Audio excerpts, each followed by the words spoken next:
is at the Father's side has made him known. Right here, it says, no one has ever seen God, okay? You believe that? You take that? You want to read it?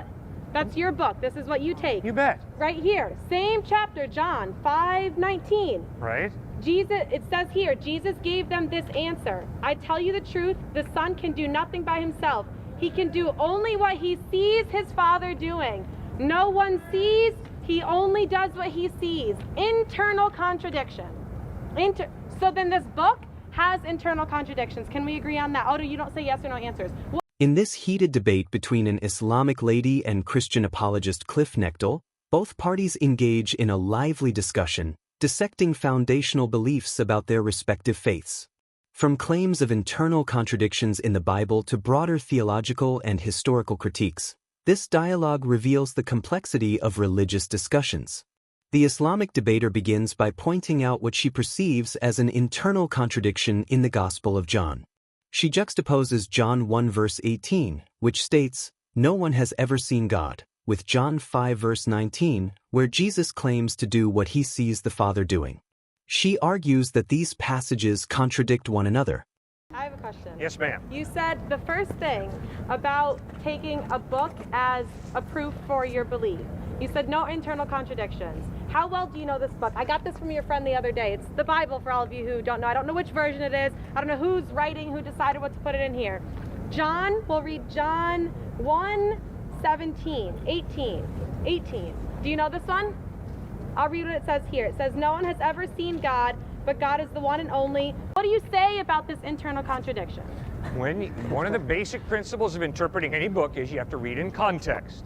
And obviously, when you read John chapter 1, the main point is Jesus is God in human form. He begins. Ma'am, am I allowed to answer you or not? But you're not making sense. You say the same thing. Well, then why are you wasting your time standing here talking to me if I'm not making sense? Because look at all these people here who have questions. There's Fine, then why don't you let me go on to other people?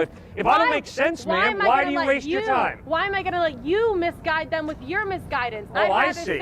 So you have to sort of be a parasite who comes in here and just feeds off the people who are listening to me talk? Absolutely, why not? You've already made a fool of yourself here anyways. Why, that's pretty sad. Why can't you just be open and honest and have an honest dialogue? Let me explain this. Yep, okay. Explain this. Thank you. Okay. John chapter 1. John begins with the words, "In the beginning was the Word, and the Word was with God, and the Word was God." Crystal clearly, John 1:1 is stating the deity of Christ. The word there is Christ. The Greek word is logos. Obviously, by reading John 1, you know he's talking about Christ.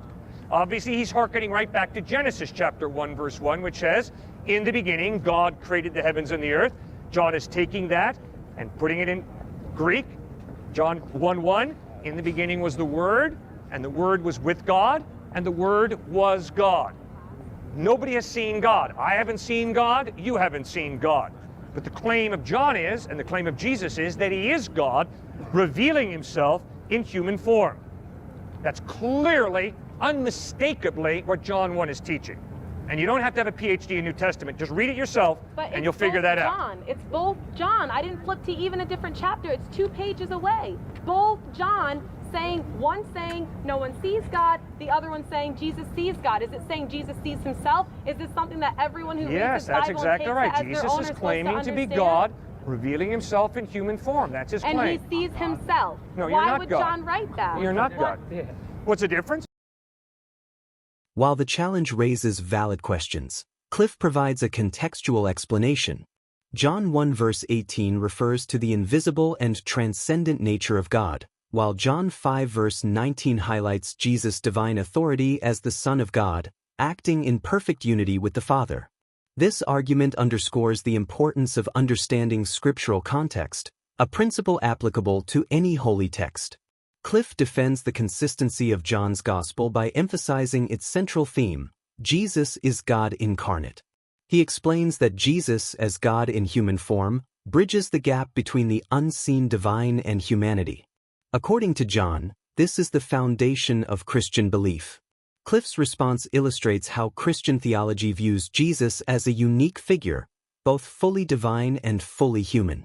However, this concept often clashes with Islamic teachings, which reject the incarnation and emphasize the indivisible oneness of God according to Tawhid. The discussion shifts to the role of upbringing in shaping religious beliefs. The Islamic debater criticizes religious indoctrination, particularly practices like infant baptism, arguing that children are not given the freedom to choose their beliefs.